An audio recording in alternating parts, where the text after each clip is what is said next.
So today workshop ఇక్కడ ఇది చూపెడతాను మీకు అండి. ఇది సోర్స్ లిస్ట్ అనేది యాక్టివేట్ చేయకూడదు, దీంట్లో ఏముంటుందండి. ఇక్కడ మాస్టర్ డేటాస్ చేసుకున్న డైలీ సోర్స్ లిస్ట్లో source list have been changed, source list has created, number generate అవ్వదు.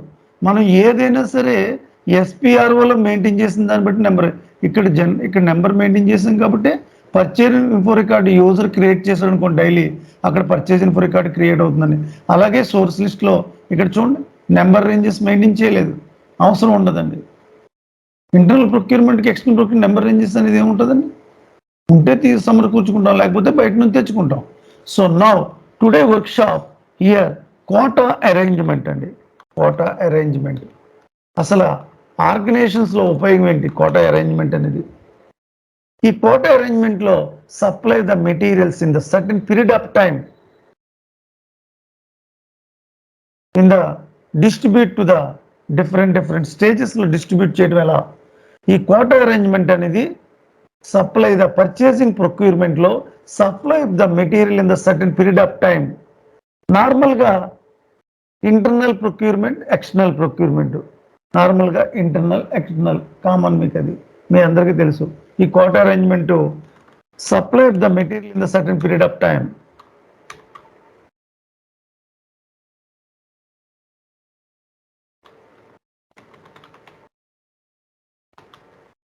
ఇది మామూలుగా మళ్ళీ internal and external.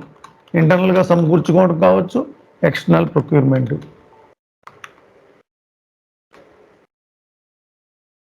Internal and external. So now a project అయినా సరే సోర్స్ ఆఫ్ ఇండివిజువల్ మనకి ఎంత ఉంది, సోర్స్ ఆఫ్ ఇండివిజువల్ ఎంత ఉన్నది అనేది మనం చెక్ చేసుకోవాలి. ఓన్లీ ఇక్కడ నెంబర్ రేంజెస్ ఒక్కడే క్రియేట్ చేసుకుంటామండి. Define number ranges, define number ranges, number ranges. So క్లయింట్ని అడుగుతామండి నార్మల్గా కోటా అరేంజ్మెంట్కి నెంబర్ రేంజెస్ ఇంటర్వల్స్ ఎంత తీసుకోవాలని. సో క్లయింట్ మేబీ మనకి 0, 1 to 1 to maybe 20,000 or maybe 5,000, what ever interval అనేది క్లయింట్ ఫిక్స్ చేస్తాడు.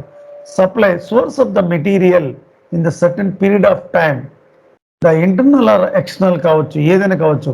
ఇంటర్నల్ నెంబర్ రేంజ్ అనేది సిస్టమ్ ఆటోమేటిక్లీ జనరేట్ అవుతుంది. ఎక్స్టర్నల్ నెంబర్ రేంజ్ మనకి internal, external number ranges. External number range system automatic generate అవుతుంది. Internal number range అంటే user must want particular number and save the data. ఈ quota అరేంజ్మెంట్లో ఏముంటాయండి? Supply of the material in the certain period of time from the date to date. ఇదే quota arrangement. Only define number ranges ఉంటుందండి, document type ఉండదు. ప్రతి master డేటాకి చూడండి, ఇక్కడ మెటీరియల్ మాస్టర్కి డాక్యుమెంట్ టైప్ ఉంది, సప్లైర్ మాస్టర్కి టైప్ ఉంటుంది, తర్వాత పర్చేజ్ ఇన్ఫో రికార్డ్కి డిఫైన్ నెంబర్ రేంజెస్. ఇక్కడ చూడండి కోటా అరేంజ్మెంట్కి ఓన్లీ ఒక నెంబర్ రేంజెస్ ఉంటుందండి, డిఫైన్ నెంబర్ రేంజెస్. ఇక్కడైతే కనుక స్క్రీన్ లేఅవుట్లో మ్యాండేటరీ అనేది మనం చూసుకుంటామండి. ఇక్కడ దీనికి స్క్రీన్ లేఅవుట్ అనేది ఉండదు. సో నౌ కోటా అరేంజ్మెంట్ తర్వాత కాంట్రాక్ట్ అండి. కాంట్రాక్ట్ ఎవరెవరితో కుదుర్చుకుంటాం? కాంట్రాక్ట్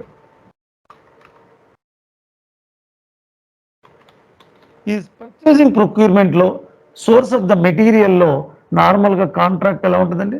లాంగ్ టర్మ్ అగ్రిమెంట్ అంటారండి. ఈ షెడ్యూలింగ్ అగ్రిమెంటు, ఈ కోటా అరేంజ్మెంటు నార్మల్గా తర్వాత కాంట్రాక్ట్ కుదుర్చుకుంటాం. కాంట్రాక్ట్ ఎవరెవరికి? సప్లయర్కి, వెండర్కి. Supplier or vendor, or supplier and కస్టమర్కి. బోత్ అగ్రిమెంట్స్ అండి. మనం సోర్స్ ఆఫ్ సప్లయర్ అమ్ముతామండి వస్తువుని, కస్టమర్. మనం అదే కస్టమర్ మీకు ఒక్కోసారి థర్డ్ పార్టీగా కూడా ఉండొచ్చండి. థర్డ్ పార్టీ అంటే మీరు నా దగ్గర జాయిన్ అయ్యారు, రెఫర్ ఎవరైనా చేశారనుకోండి, మీరు నాకు కస్టమర్ అవుతారు. కానీ మీరు రెఫర్ చేసినప్పుడు మీరు వెండర్ అవుతారు, ఆయన కస్టమర్ అవుతాడు. Customer, vendor. అందుకే పేమెంట్ టర్మ్స్లో చూడండి కస్టమర్, వెండర్ డిఫాల్ట్గా సెలెక్ట్ చేసి ఉంటుంది. వీ డోంట్ నో, ఆర్గనైజేషన్స్లో ట్రాన్సాక్షన్స్ రన్ అవుతుంటాయి, బిజినెస్ సినారీస్ రన్ అవుతుంటాయి డైలీ రొటీన్గా. సమ్ టైమ్స్ కస్టమర్ వెండర్ అవచ్చు, వెండర్ కస్టమర్ అవ్వచ్చు. కొన్ని ప్రోడక్ట్లు మనం బయట నుంచి తెచ్చుకుంటూ ఉంటామండి. Source of the materials in the external procurement బయట నుంచి తీసుకుంటున్నప్పుడు మేబీ మన ప్రోడక్ట్ వాళ్ళకి అమ్మొచ్చు, మనకి ప్రోడక్ట్ సంబంధించిన మెటీరియల్ వాళ్ళ దగ్గర నుంచి మళ్ళీ తీసుకోవచ్చు, వైసా వెర్సా. ఇలా జరుగుతున్నప్పుడు కాంట్రాక్ట్ నార్మల్గా ఎక్స్టర్నల్ అగ్రిమెంట్ అండి. ఎక్స్టర్నల్ అగ్రిమెంట్ కాంట్రాక్టు రెండు రకాలు ఉంటుంది. Individual contract, value contract, value contract, value contract అండి, వాల్యూ కాంట్రాక్ట్, క్వాంటిటీ కాంట్రాక్ట్.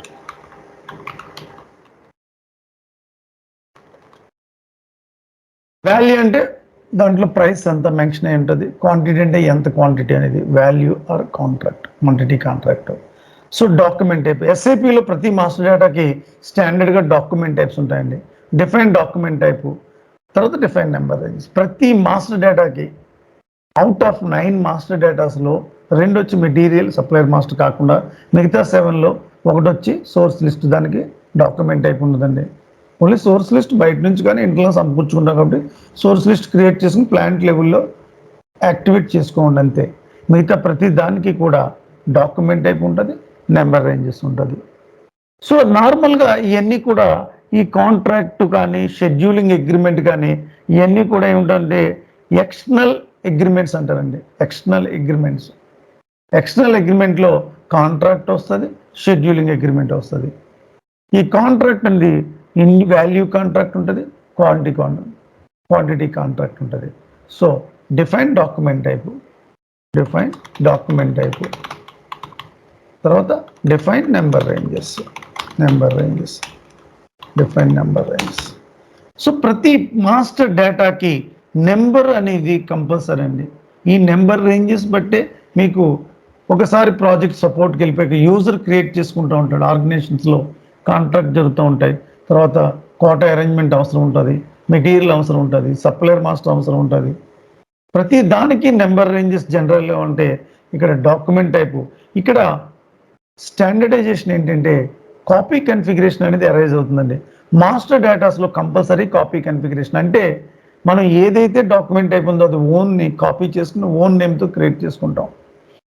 ఆ డాక్యుమెంట్ టైప్ని నార్మల్గా మ్యాక్సిమం డాక్యుమెంట్ నెంబర్ రేంజెస్ ఇంటర్వల్లో 10 డిజిట్స్ మించి ఉండకూడదండి. ఈవెన్ అకౌంట్ గ్రూప్ దగ్గర కూడా మనం SAP ఫైనాన్స్ మాడ్యూల్లో కూడా అలాగే చేసామండి. Maximum 10 digits.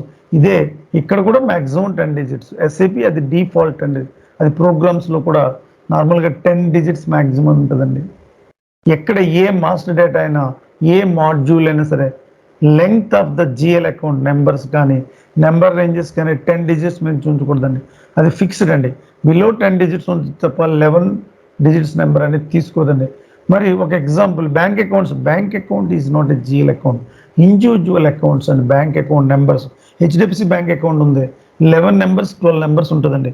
That is not a GL account, that is the individual account. GL account is nothing but salaries, cash, expenses, petrol expenses, manufacturing expenses, office expenses, snacks expenses, traveling expense, ఇవన్నీ కూడా GL అకౌంట్స్లోకి వస్తాయి. మీదే దీన్నే accounting determination procedures అంటారండి. FIMM ఇంటిగ్రేషన్ని maintain accounting determinations, accounting keys అంటారు. SAPలో మోర్ దెన్ 40+ ఉన్నాయండి. SAP MMలో ప్రతి అకౌంటింగ్ కీకి మనం GL అకౌంట్ మ్యాప్ చేసుకోవాలి. అదే ఇంటిగ్రేషన్లో చేస్తామండి. SAP MM integrate to FICO OBWise అని ఒక ట్రాన్సాక్షన్ కోడ్లో ఆటోమేటిక్ అకౌంటింగ్ డిటర్మినేషన్ ఇంటిగ్రేషన్ అక్కడ చేస్తామండి మనం. FIMM, FISD మీకు 2 చెప్తానండి. ఇప్పుడు ఈవెన్ SD మీరు చేయరు, బట్ అయితే SD ఎక్కడ ఇంటిగ్రేట్ అవుతుంది ఎలా అనేది నేను ఒక 2-3 పాయింట్స్ నేను చెప్తానండి. సో ఇలా కాంట్రాక్ట్ అనేది 2 టైప్స్ అండి, వాల్యూ, క్వాంటిటీ. సో కాంట్రాక్ట్ ఎవరెవరికి ఉంటుంది? Customers, vendors. మనం సప్లై చేయొచ్చు, ఆర్గనైజేషన్స్ లోపలికి రావచ్చు, మనం అమ్మొచ్చు, మనం ప్రొడక్ట్ చేయడానికి కావాల్సిన వస్తువులు బయట నుంచి తెచ్చుకోవచ్చు. ఇలా individual contract, define document types, define number ranges. ఈ ఎక్స్టర్నల్ అగ్రిమెంట్స్ అంటారండి కాంట్రాక్ట్ని. తర్వాత scheduling agreement.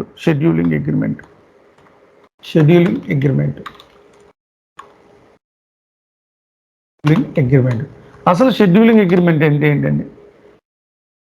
Material and you do the purchasing procurement, material procure అవుతుందండి. ఆ మెటీరియల్ ప్రొక్యూర్ అవుతుంది, దాని మీద ఫ్రీ డిఫైన్డ్ డేట్స్ ఉంటాయండి. Material procured in the pre defined dates అండి. Procured in the pre defined dates within a certain period of time. ఎంత date ఏంటి, within certain period of time, with in a certain period of time,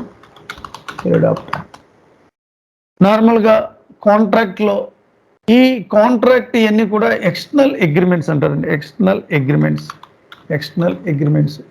ఈ external అగ్రిమెంట్లోకి రెండు వస్తాయండి.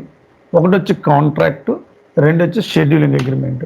So ఫైనల్గా మనకి master డేటాస్లో ఈ రెండు separate master data, but contract, ఈ షెడ్యూలింగ్ అగ్రిమెంట్ కూడా ఎక్స్టర్నల్ అగ్రిమెంట్స్లోకి వస్తాయి. ఈ షెడ్యూలింగ్ అగ్రిమెంట్లో material procured in the pre defined dates with a certain period of time. ఏముంటుంది అసలు షెడ్యూలింగ్ అగ్రిమెంట్లో? ప్రీ డిఫైన్డ్ టైమ్స్ అయి ఉంటాయి. నార్మల్గా షెడ్యూలింగ్ అగ్రిమెంట్ 4 టైప్స్లో ఉంటుందండి.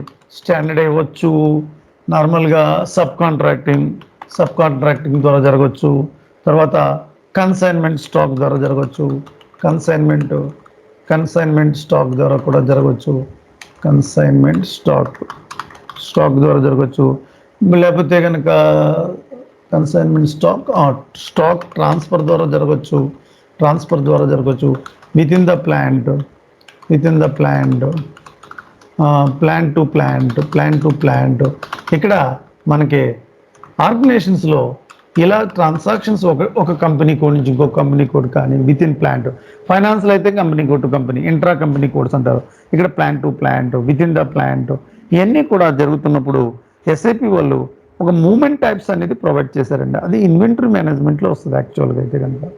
ఇక్కడ ఎక్స్టర్నల్ అగ్రిమెంట్స్లో కాంట్రాక్టు, తర్వాత షెడ్యూలింగ్ అగ్రిమెంట్లో material procured in the pre defined dates ఉంటాయి within certain period of time. Date ఎంత, ఫ్రమ్ డేట్ టు డేట్. తర్వాత ఈ షెడ్యూలింగ్ అగ్రిమెంట్ అనేది 4 రకాలు ఉంటుందండి. స్టాండర్డైజేషన్తో ఉండొచ్చు, సబ్ కాంట్రాక్ట్ ద్వారా ఉండొచ్చు. స్టాండర్డైజేషన్ అంటే ఎప్పుడు కూడా స్టాండర్డ్ ఒకటే రేట్ ఫిక్స్ చేయడం. సబ్ కాంట్రాక్టింగ్ అంటే బయట వాళ్ళకి మనం కాంట్రాక్ట్ ఇస్తూ ఉంటాం. తర్వాత కన్సైన్మెంట్ స్టాక్, ప్రైసెస్ ఫిక్స్ చేస్తాం. 2 ప్రైసెస్ 3 ప్రైసెస్ ఉంటాయి. ఆ కన్సైన్మెంట్ స్టాక్ ఎలాగనేది. తర్వాత స్టాక్ ట్రాన్స్ఫర్, మనకున్న స్టాక్ని ఇంటర్నల్ ప్రొక్యూర్మెంట్, ఎక్స్టర్నల్ ప్రొక్యూర్మెంట్ జరుగుతున్నప్పుడు కానీ విత్ ఇన్ ద ప్లాంట్, ఒక ప్లాంట్ లెవెల్లో ఉండొచ్చు, ప్లాంట్ టు ప్లాంట్ ట్రాన్స్ఫర్ చేయొచ్చు, స్టాక్ ట్రాన్స్ఫర్ ఆర్డర్, ఇట్లా స్టాక్ ట్రాన్స్ఫర్ అండి. ఇలా షెడ్యూలింగ్ అగ్రిమెంట్ జరుగుతుంది. ఈ షెడ్యూలింగ్ అగ్రిమెంట్లో నార్మల్గా కామన్గా దాట్ ప్రతి మాస్టర్ డేటాకి డిఫైన్డ్ డాక్యుమెంట్ టైప్స్. మనకి స్టాండర్డ్ ఉంటుంది, ఆ స్టాండర్డ్ని కాపీ చేసుకుంటాం. Copying always. ప్రతి మాస్టర్ డేటా స్టాండర్డ్ని కాపీ చేసుకోవాలండి. తర్వాత మనం మాస్టర్ డేటాస్ని డిఫైన్డ్ నెంబర్ రేంజెస్ ఇక్కడ మెయింటైన్ చేస్తే ఈజీ యాక్సెస్లో యూజర్ సపోర్ట్కి వెళ్ళిపోయి ట్రాన్సాక్షన్స్ రన్ చేసుకోవాలనుకోండి, based on the number range అక్కడ జరుగుతుంది. నెంబర్ రేంజెస్ ఇంటర్వల్ ఎంత, మేబీ 1 to మేబీ ఒక 5 or 10,000 వాట్ ఎవర్. ఇంటర్వల్ అనేది క్లయింట్ ఫిక్స్ చేసుకుంటాడండి మీకు. ఇలా షెడ్యూలింగ్ అగ్రిమెంట్ అంటే ఇది బిజినెస్ ప్రాసెస్.